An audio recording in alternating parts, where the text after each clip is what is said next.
Hello students, good morning. Today we are going to do lesson 2. We are not afraid to die if we can all be together. We are not afraid to die if we can all be together. थोड़ा सा बड़ा title है.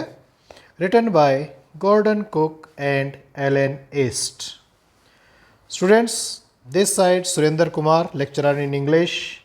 Welcome you all in this session.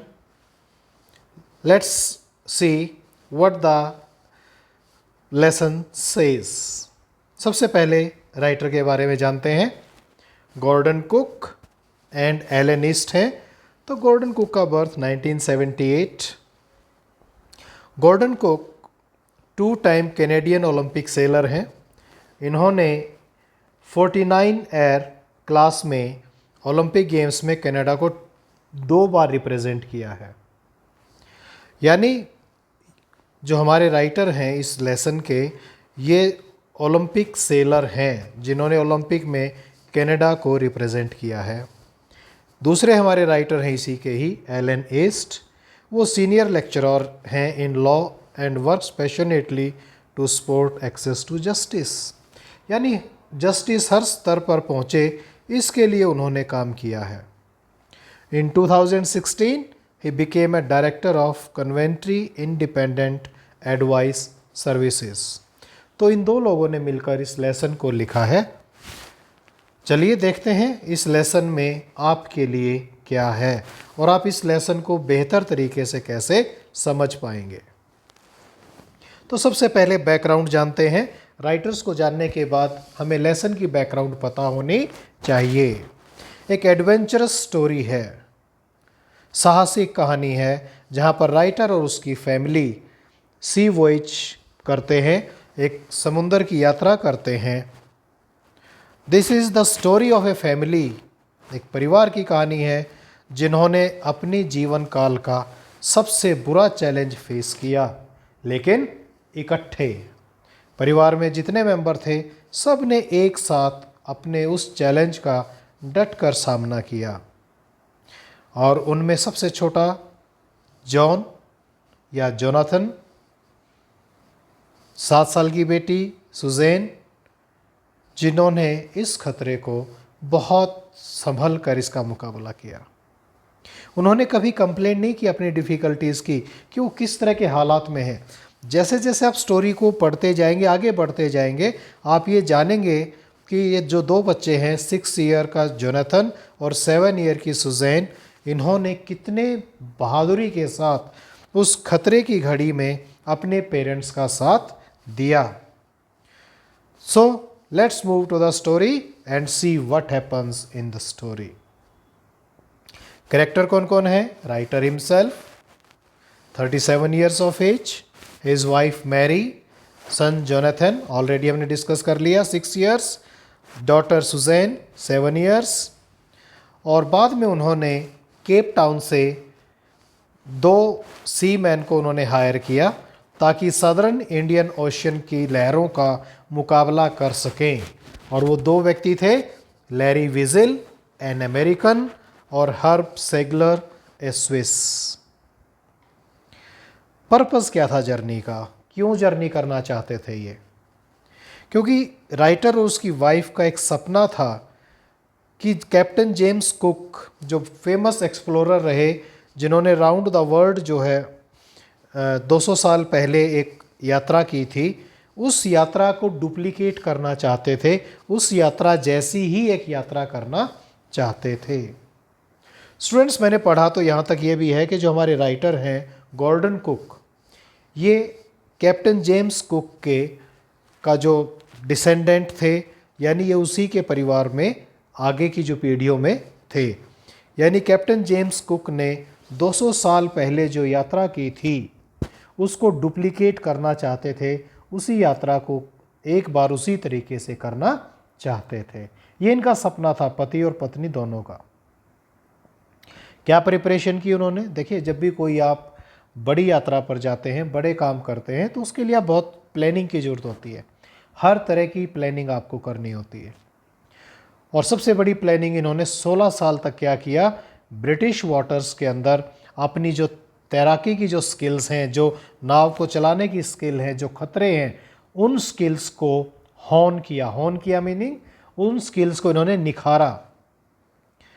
ये जो journey थी ये 3 साल की यात्रा थी, 3 साल के लिए प्लान की गई थी, और जो अप्रोक्सीमेट डिस्टेंस कवर होना था वो 1,05,000 किलोमीटर के आसपास का डिस्टेंस कवर किया जाना था, जो समुंदर के रास्ते ही सारा कवर होना था। और उस सफ़र को करने के लिए इन्होंने एक बोट बनवाई जिसका नाम था the wave walker. Wave walker, wave होता है लहरें, वॉकर माने चलना, यानी लहरों पर चलने वाली, नाम दिया इन्होंने वेव वॉकर। लेंथ कितनी थी इस बोट की? 23 मीटर्स। Wait 30 ton. किस चीज़ की बनी हुई थी? वुड। और इन्होंने इस वेव वॉकर को ट्राइड और टेस्ट पूरी तरह से कर चुके थे रफ वेदर में, कि कहीं ऐसा ना हो कि कुछ 15-20 मीटर ऊंची लहरें आए और ये बोट टूटकर बिखर जाए। तो उसका पूरा टेस्ट वो कर चुके थे। तो फर्स्ट फेज ऑफ जर्नी की बात करते हैं। ये जुलाई 1976 में शुरू हुआ। कब शुरू हुआ? जुलाई 1976। कहाँ से शुरू हुआ? प्लाईमाउथ, इंग्लैंड से शुरू हुआ। प्लाईमाउथ, इंग्लैंड से शुरू हुआ और to west coast of Africa to Cape Town. और वहाँ से वो प्लाईमाउथ, इंग्लैंड से चलकर वो केप टाउन गए और पहला फेज बहुत आराम से, बहुत अच्छे से पूरा हो गया। अब बात करते हैं सेकंड फेज की, जो केप टाउन से शुरू होना था और ऑस्ट्रेलिया तक जाना था। कहाँ से शुरू होना था? केप टाउन से, क्योंकि पहला फेज पूरा कर चुके थे। और वहाँ से कहाँ जाना था? ऑस्ट्रेलिया जाना था। तो पार करने के लिए उन्हें कहाँ से निकलना था? रफेस्ट सी। रफेस्ट सी का मतलब वो सागर, वो महासागर जो सबसे ज़्यादा रफ है, जिसमें बहुत ऊंची लहरें उठती हैं और जिसके मौसम का पता नहीं चलता कब तूफान आ जाए, और उसका नाम है इंडियन ओशियन। क्या नाम है? Indian ocean. तो उन्होंने केप टाउन से शुरू किया इंडियन ओशियन में। तो जैसे ही वो आगे बढ़ने लगे, they started facing Gales. Facing Gales, Gales होता स्ट्रॉन्ग विंड। और कई सप्ताह तक वो गेल्स को फेस करते रहे, गेल्स का मुकाबला करते रहे। जो वेव्स का साइज था वो बहुत अलार्मिंग था, बहुत चौंकाने वाला था। और वेव्स की हाइट 15 मीटर हाई वेव्स थी। आप ये मान के चलिए 15 मीटर कितने होते हैं? एक मंजिल जो हमारे घर की है, अगर मैं रफ एस्टिमेट बताऊं तो एक मंजिल 3.5 या 4 मीटर पे जाके ख़त्म हो जाती है, क्योंकि 11 फुट की अगर ऊंचाई भी है तो आप लगा लीजिए अंदाज़ा कितने हो गए। यानी 4-4, 5-5 मंजिल का जो मकान है, इतनी ऊंची ऊंची लहरें जो है उठ रही थी। और दिसंबर 25, आपको पता है दिसंबर 25 की वैल्यू क्या है क्रिश्चियंस के लिए? यस, दिसंबर 25 को क्रिसमस मनाया जाता है। तो इन्होंने क्रिसमस कहाँ मनाया? सी के अंदर मनाया। और कौन से सी में? इंडियन ओशियन के अंदर मनाया। और 25 दिसंबर तक इन्होंने कितना ट्रैवलिंग कर लिया था? 3500 किलोमीटर वो केप टाउन से आगे जा चुके थे। लेकिन इन्होंने त्यौहार को बड़े सम्मान के साथ, बड़े खुशी के भाव के साथ त्यौहार को सागर के अंदर ही मनाया, वेव वॉकर पे मनाया। चलिए, 25 दिसंबर के बाद अचानक क्या जाता है? नया साल। 25 को ख़त्म, 1 जनवरी 1977 ठीक ठाक निकला जैसे पहले दिन निकल रहे थे। लेकिन 2 जनवरी को क्या हुआ? The weather changed at dawn on January 2। 2 जनवरी को वेदर चेंज हो गया। सी वेव्स बहुत बड़ी, गिगेंटिक, पहले कितने मीटर की उठ रही थी? 15 मीटर की, और अब उससे भी बड़ी वेव्स उठनी शुरू हो गई। कहता और हमारे पास क्या था? एक छोटा सा स्टॉर्म जेप, और हम केवल 8 नॉट, KNOT नॉट जो होता है पानी के अंदर स्पीड होती है, जो पानी में जहाज चलते हैं उनकी स्पीड को नॉट में नापते हैं, और हम केवल 8 नॉट की स्पीड से मूव कर रहे थे। द विंड वॉज स्क्रीमिंग, बहुत तेज हवा चिल्लाती हुई, चित्कार करती हुई निकलती थी। Waves were rolling towards the wave walker, और लहरें वेव वॉकर को जाके टक्कर मार रही थी। तो जब सी रफ होने लगा, बड़ी और लहरें उठने लगी, तो दे ड्रॉप द जिब। जिब मैंने बताया कि ट्रायंगल शेप एंकर होता है ताकि बोट को स्लो किया जा सके, वो उन्होंने गिरा दिया और बोट की स्पीड को 8 नॉट से और भी नीचे गिरा दिया। सो अब प्रिपरेशन किसकी होनी थी? तूफान की, क्योंकि 2 तारीख को मौसम ने रंग बदला था और अब लहरें बहुत ऊपर और तेज बहुत हवा थी। तो इन्होंने क्या किया, एक बड़ी सारी रस्सी से lashed a heavy moving rope. क्या होता है ये? A rope by which a boat is attached to the shore, जो किनारे के ऊपर एक बहुत मोटी रोप होती है और एंकर भी उससे बांधा जाता है। तो उससे उन्होंने क्या किया, पूरी बोट को में जो सामान था, जो चीज़ें थी, उन्होंने उसको लैश्ड कर दिया, बांध दिया। और केवल एक बार नहीं, डबल टाइम करके उन्होंने पूरी के पूरे सामान को, पूरी चीज़ों को उन्होंने बांध दिया, ताकि बोट का जो सामान है वो इधर उधर ना जाए। फिर उन्होंने लाइफ रेफ्ट ड्रिल पूरी की, लाइफ लाइन अटैच की अपने साथ, यानी उन्होंने जो कपड़े डाले उनके साथ रस्सियाँ बांधकर बोट के साथ बांध लिया, ताकि अगर आपको लहरें बाहर फेंक दें वेव वॉकर से, तो आप उन लहरों को बोट के साथ अटैच करते हुए आप वापस बोट पर आ सकें। और उसके बाद उन्होंने ऑयल स्किन्स वाले कपड़े डाल लिए। ये कौन से कपड़े होते हैं? वाटरप्रूफ कॉटन क्लॉथ्स होते हैं।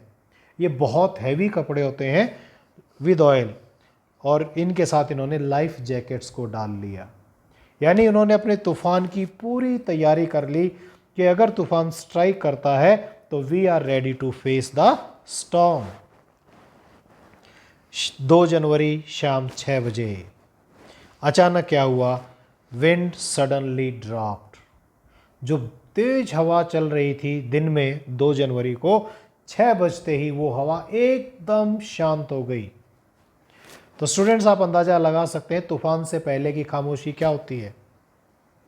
जब तूफान आना होता है तो उससे पहले एकदम खामोशी छा जाती है, और जैसी ये खामोशी छाई, ये समझ गए कि तूफान हिट करने वाला है। और उसी टाइम क्या हुआ? द स्काई ग्रू डार्क, आसमान बिल्कुल गहरा हो गया। And then came a groaning roar and an enormous cloud, और एक बहुत बड़ा बादल उन्हें आता हुआ नजर आया, बहुत बड़ी दहाड़, जैसे गुर्राने जैसी आवाज। But it was not a cloud, लेकिन ये एक बादल नहीं था। It was a mountain like wave, एक पहाड़ जितनी ऊंची वेव थी। यानी वो वेव आती हुई ऐसे लगती थी जैसे कोई बड़े गहरे बादल आसमान में छाए हों, लेकिन नहीं, ये आसमान के बादल नहीं थे, वो वेव थी जो इतनी ऊंचाई से उठकर आ रही थी। It struck the ship and a tremendous explosion shook the deck, और ये वेव वॉकर से आकर टकराई, और एक बहुत बड़ा धमाका जो है वेव वॉकर पर हुआ।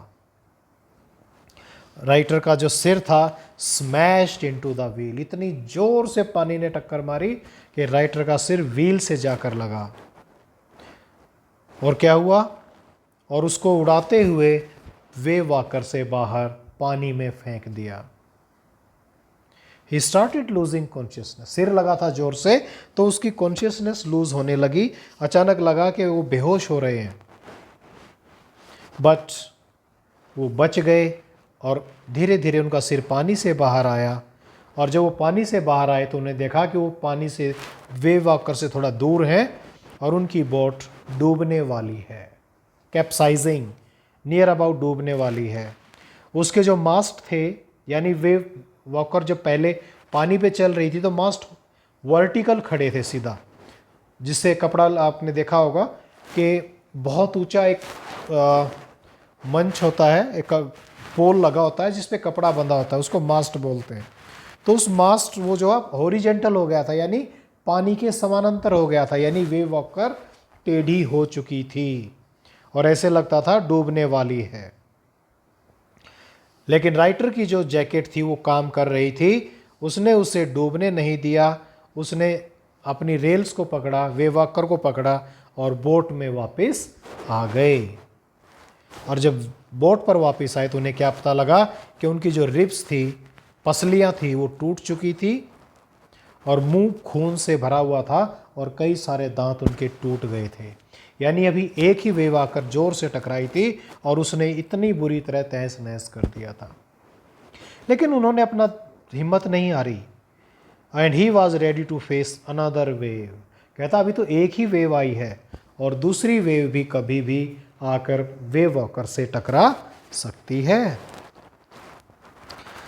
तो अब क्या हुआ, उन्होंने पानी ही पानी था, बोट डूबने लगी थी, लेकिन उन्होंने उस व्हील को नहीं छोड़ा।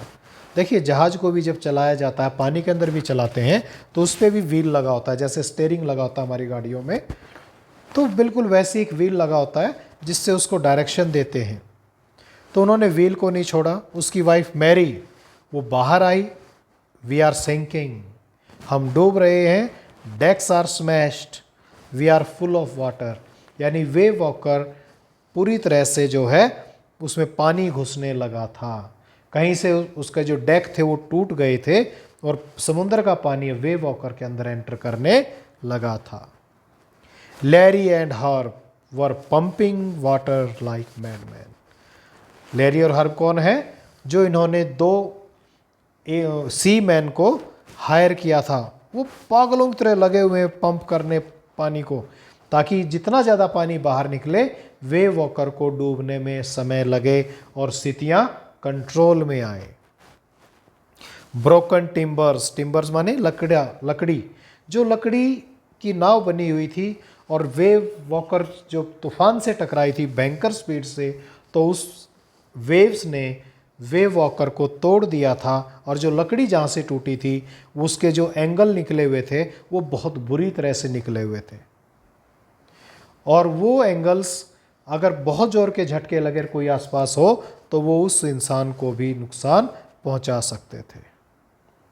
तो पूरा स्टारबोर्ड जो साइड थी वो बल्ज हो गई थी, यानी वो उसको ऐसा धक्का लगा था कि वो बुरी तरह से जो है उसका जो कहते हैं ना गुमड़े से निकल आए थे, तो बहुत बुरी तरह लगी थी। उसमें क्या हुआ, पानी जब अंदर था तो क्लोथ्स, क्रॉकरी, चाट, टिन, टॉय सब कुछ पानी के अंदर डूब गया था, क्योंकि पूरे नीचे के जो एरिया था उसमें पानी ही पानी भर गया था। लेकिन सबसे अच्छी बात यह थी जितने भी उस बोट पर थे, वेव वॉकर पर थे, सभी जीवित थे, सभी सेफ थे। तो नरेटर ने पाया कि उसकी बेटी सू और सन जोनाथन अलाइव हैं और वो अपर बंक के ऊपर थे, यानी नीचे की बंक पे तो पानी था, तो वो अपने आप को बचाने के लिए ऊपर की बंक पे चले गए थे। Sue had a bump above her eyes, उसकी आंखों से ऊपर एक मोटा उभरा हुआ हिस्सा था जहाँ चोट लगी थी, बट वो सेफ थी। तो राइटर उनको छोड़कर उसने एक हैमर उठाया, स्क्रूज, कैनवस होता है कपड़ा, ये उठाकर वापस आया और उसने स्टारबोर्ड को रिपेयर करने का प्रयास किया और उसने वहाँ पर वाटरप्रूफ कैनवस लगाया ताकि समुद्र का पानी वेव वॉकर के अंदर ना आए। और प्रॉब्लम, यानी प्रॉब्लम्स तो अभी शुरू हुई थी, अभी तो एक ही वेव टकराई थी और उस वेव ने पूरी तरह से बोट को हिला कर रख दिया था, सारे सिस्टम को जाम कर दिया था, सभी लोग लगभग घायल थे, चोट लगी थी। अब क्या होने लगा, hand pump started to block, hand pump block होने लगे थे। किससे? जो कूड़ा करकट, डेब्रिस, कूड़ा करकट जो आसपास कैबिन में तैर रहा था उस वो जो है उनको जाम कर देता था। इलेक्ट्रिक पंप शॉर्ट सर्किट हो गया, ख़राब हो गया। जो दो स्पेयर पंप थे वो पानी के अंदर डूब चुके थे। फोर स्टे सेल, जेब, डिंगी, मेन एंकर सब कुछ बुरी हालत में था, यानी जितने भी उनके बचाव के चीज़ें उनके पास थी सब एक किस्म से लगा लो कि बुरी हालत में पहुंच गई थी। अचानक राइटर को याद आता है, नरेटर को याद आता है कि एक पंप और है जो चार्ट रूम के अंदर फ्लोर पर है, और वो वहाँ से उसको लेकर आए। तो खुशकिस्मती की बात ये थी, इट स्टार्टेड वर्किंग। ये एक सिल्वर लाइनिंग थी, ये एक अच्छी उम्मीद थी। Face the challenges bravely. अब देखिए उन्होंने मे डे कॉल्स भेजी। मे डे कॉल होता है जब कोई जहाज खतरे में होता है तो वो मे डे कॉल भेजता है, रेडियो से भी और हवा में भी सिग्नल भेजे जाते हैं ताकि कोई उन्हें देख ले, आसपास से जाते हुए जहाज ये समझ जाएं कि कोई इंसान, कोई बोट, कोई जहाज डूबने के कगार पर है। But no replies received. लेकिन ना तो उनके रेडियो सिग्नल किसी ने सुने, ना उन्होंने जो रोशनी आसमान में फेंकी थी वो किसी ने देखी। कोई उनकी सहायता के लिए नहीं आया। लेकिन जो ऑन बोर्ड थे, यानी जो वे वॉकर पर थे, वर्क एंडलेसली, बड़ी मेहनत के साथ लगातार काम करते रहे थ्रू आउट द नाइट।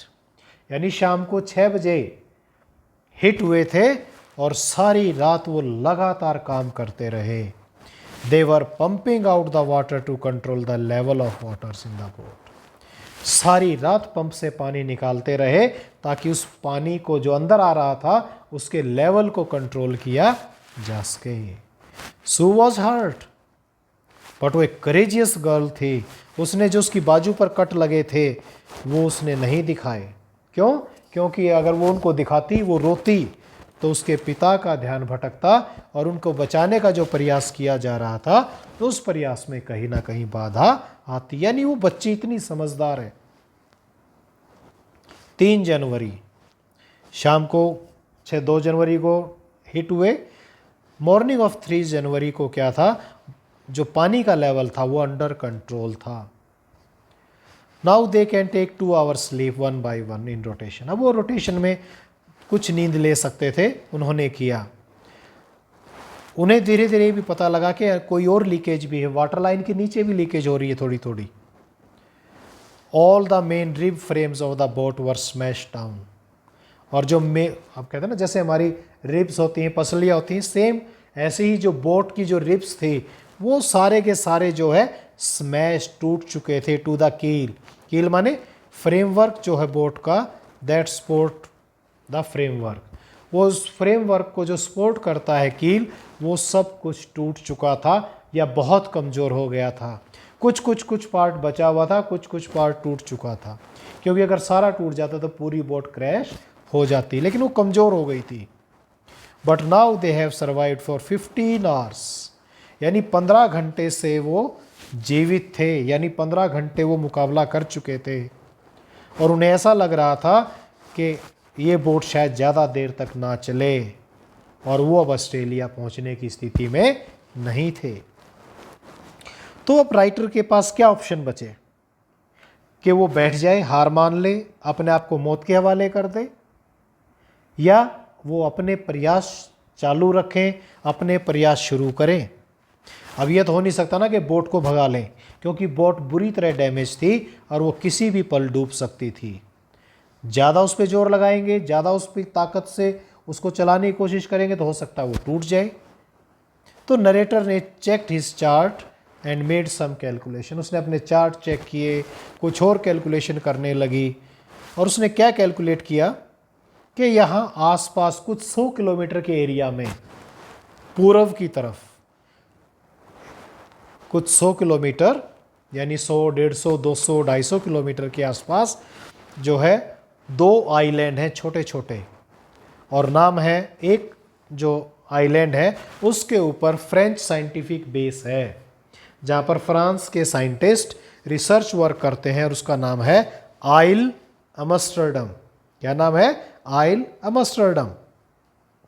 और उनकी केवल एक प्लानिंग अब ये क्या थी कि हम किसी तरह आइल एम्स्टर्डम पहुंच जाएं, क्योंकि ऑस्ट्रेलिया पहुंचना अब संभव नहीं था। तो आइल एम्स्टर्डम पहुंचना क्या उतना आसान है कि उन्होंने कहा और चलो हम वहीं पहुंच जाएंगे, क्योंकि उन्हें आइल एम्स्टर्डम को ढूंढना है। कैसे ढूंढेंगे? तो ये chances of arriving there were minimum, as the great wave had put their auxiliary engine out of the action. एक और जो स्पेयर इंजन था वो भी बाहर था, काम नहीं कर रहा था। तो they need proper wind to hoist sail, उन्हें एक हवा, प्रॉपर विंड की ज़रूरत थी ताकि वो सेल को लहराएं और उसके साथ हवा के सहारे वो चलें। 4 जनवरी की बात करते हैं अब, यानी 3 जनवरी निकल गई।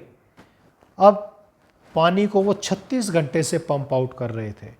अब पानी थोड़ा बहुत बचा था। अब तो उन्हें केवल इतना ही करना था कि जितना पानी अंदर आ रहा था उतने को ही बाहर फेंकना था। तो वो भी काम उनका चलता रहा। वो सेल नहीं लगा सकते थे, यानी वो मास्ट के साथ जो कपड़ा बांधते हैं उसको नहीं लगा सकते थे क्योंकि वो हल को तोड़ सकता था। तो कुल मिलाकर उन्होंने क्या किया, खाना भी खाया उन्होंने। और कितने दिन बाद खाना मिला उनको? 2 दिन बाद उन्होंने पहला निवाला खाया। घायल थे, कोई ट्रीटमेंट नहीं। पहला निवाला उन्हें 2 दिन बाद मिलता है। उन्होंने स्टॉर्म जिब को ही होइस्ट किया और 2 आइलैंड्स की तलाश में वो निकल पड़े।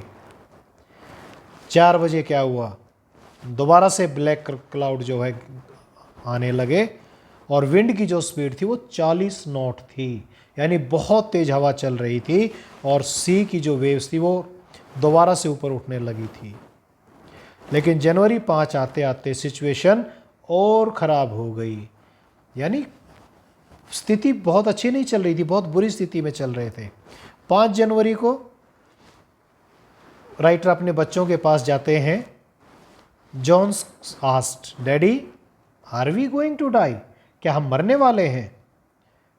जॉन कह रहा है, daddy are we going to die. और आगे क्या कहता है, रेड जो मैंने इस कैप्शन में रखा है, we aren't afraid of dying. कहता हमें मरने से डर नहीं लगता। If we can all be together, अगर हम सभी सारे इकट्ठे हैं, you, mummy, Sue and I. कहता अगर हम सारे इकट्ठे हैं, आप हैं, मम्मी है, सुजैन है, मैं हूँ, तो मुझे मरने से डर नहीं लगता। तो हमारे लेसन का जो टाइटल लिया गया है वो जोनाथन के ये वर्ड्स हैं, we aren't afraid of dying if we can all be together. ये यहाँ से लिया गया है और राइटर उसके शब्दों से कुछ भी नहीं कह पाया। एक पिता की बेचारगी देखिए कि वो अपने बेटे को ये नहीं कह पाया, वो कोई जवाब नहीं दे पाया उसको, लेकिन इन वर्ड्स ने उसमें इतना डिटर्मिनेशन भर दिया, इतनी ताकत भर दी कि मुझे हर हालात से लड़ना है, टू फाइट द ऑड्स, कि ये जो हालात चल रहे हैं, बहुत बुरे हालात से हम निकल रहे हैं, मुझे इनसे लड़ना है। और अगर हम एक लाइन में ये कहें कि स्थिति क्या थी, बहुत बुरी स्थिति थी, बहुत बुरी हालत में वो लोग थे। जनवरी 6 यानी 2 जनवरी शाम को हिट हुए थे और आज जनवरी 6 आ गई है। Wave walker road out the storm and by the morning of January 6 wind east. अब हवा थोड़ी सी कम हो गई थी 6 जनवरी को। अब राइटर ने क्या किया, उन्होंने विंड स्पीड पे काम किया, रीडिंग ली सेक्सटेंट के ऊपर, और उन्हें ये पता चला कि 1.5 लाख किलोमीटर का जो समुंदर है ना, इसमें ये 65 किलोमीटर का टापू कहीं पर है। आप ये सोच के देखिए, आप कहीं दूर बियाबान के अंदर हैं, जंगल में हैं, जहाँ आसपास कोई आबादी, कोई सड़क, कुछ नज़र नहीं आता, और वहाँ से आपको ये कहा जाए कि ऐसा पेड़ है, उस पेड़ को आपने ढूंढना है। तो उस रेगिस्तान में कहीं ऐसी चीज़ को, किसी बियाबान में कुछ ऐसी चीज़ ढूंढना बिल्कुल वैसा ही होता है जैसे भूसे के जो एक कमरा होता है ना, उसमें आपको एक सुई ढूंढने को कहा जाए। उस 1.5 लाख किलोमीटर फैले समुंदर के अंदर एक 65 किलोमीटर का टापू ढूंढना, और वो भी उनके आधे हथियार तो जा चुके हैं, यानी इतनी बुरी परिस्थितियां थी इस समय। इन्हीं परिस्थितियों में सू ने क्या मैसेज दिया, अब देखिए सू की हालत देख लेते हैं साथ साथ।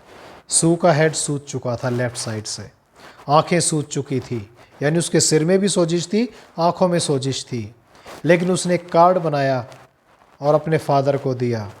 फ्रंट पे उसने अपने मम्मी और पापा के कैरिकेचर बनाए थे, उनकी ड्राइंग बनाई थी, उनके चेहरे बनाए थे, और क्या वर्ड्स लिखे थे, here are some funny people, did they make you laugh, कहता है कुछ मजाकिया लोग हैं, क्या उनको देखकर आपको हंसी आती है?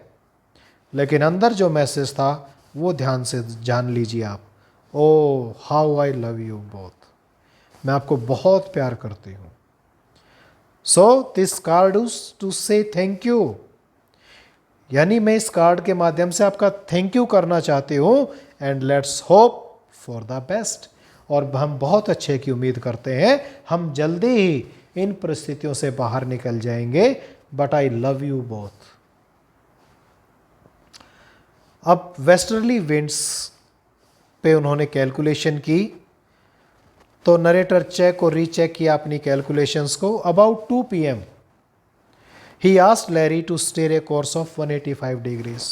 उन्होंने लैरी से कहा, लैरी वी टेक 185 डिग्रीज, और कहता यदि हम लकी हुए तो हम शाम 5 बजे तक आइल अम्स्टरडम पर पहुंच जाएंगे। हालांकि नरेटर को खुद विश्वास नहीं था कि वो 5 बजे आइलैंड पर पहुंच जाएंगे। और उन्होंने क्या किया, उसके बाद वो नीचे चले गए अपने कैबिन में और अपने बंक पर जाकर सो गए। और जब वो उठे तो 6 बज चुके थे और अंधेरा होने लगा था। Now he was sure that they have missed the island, क्योंकि 5 बजे पहुंचने की उम्मीद थी। 6 बजे वो उठे और 6 बजे तक कोई साइन नहीं था आइलैंड पर पहुंचने का। There was not possible to beat back in to the westerly winds, और अब वापस जाना तो किसी भी हालत में संभव नहीं था। जब उनके मन में ये बातें चल रही थी, उधेड़बुन चल रही थी, जागते ही सबसे बड़ी उधेड़बुन टाइम देखते ही थी कि हम वहाँ नहीं पहुँचे जहाँ पहुँचना चाहिए था, और 6 बज चुके हैं, अंधेरा होने लगा है, वापसी का रास्ता संभव नहीं है। अचानक जोनाथन दौड़ते हुए आया, क्या कहा, कैन आई हैव ए हग, क्या मैं आपको गले लगा लूँ? Why am I getting a hug now, I asked. कहता क्यों, मुझे आप गले क्यों लगाना चाहते हो? Because you are the best daddy in the whole world, क्योंकि आप सबसे अच्छे पिता हैं, एंड द बेस्ट कैप्टन, और आप सबसे बेस्ट कैप्टन हैं। एक 6 साल का बच्चा अपने पिता पर नाज करता है, गर्व करता है, और उसे क्या कहता है, you are the best dad in the whole world, best captain. लेकिन राइटर ने क्या कहा, not today John, I am afraid. नहीं जॉन, आज मैं बेस्ट फादर भी नहीं हूं और मैं बेस्ट कैप्टन भी नहीं हूं। नॉट टुडे का मतलब ये हुआ, आई एम अफ्रेड, यानी हम उस आइलैंड को मिस कर गए हैं। लेकिन सू क्या कहती है, वाई, यू मस्ट बी, नहीं आप हो, यू फाउंड द आइलैंड, क्योंकि आपने आइल एम्स्टर्डम को ढूंढ लिया है, हम वहां पर पहुंच गए हैं। He rushed on the deck, और नरेटर दौड़ते हुए डेक तक आए। Saw the island in front of him, और अचानक उन्हें दिखाई दिया कि सामने उनके आइलैंड है। दे एंकर्ड ऑफ शोर फॉर द नाइट, रात को वो वहीं रुके, और नेक्स्ट मॉर्निंग सभी लोग जो है 28 इनहेबिटेंट थे उस आइलैंड के ऊपर, उन्होंने उनका वहाँ पर स्वागत किया, यानी वो बच निकले उससे। अब नरेटर ने सभी का थैंक्स किया।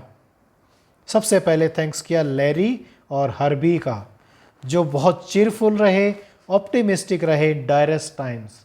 देखिए बोट पर 4 तो फैमिली मेंबर, 2 ये, इन 6 लोगों ने एग्जेम्पलरी करेज का उदाहरण दिया। सब ने पूरी हिम्मत के साथ संघर्ष किया।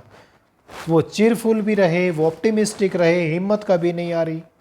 मैरी उनकी वाइफ, उन्होंने उन क्रूशियल आवर्स में व्हील को संभाला जिन क्रूशियल आवर्स में राइटर जो है नीचे की सारी रिपेयर करने में जुटे हुए थे। सू 7 ईयर ओल्ड, लेकिन अपने हेड इंजरी को बताकर अपने पिता को परेशान नहीं करना चाहती थी।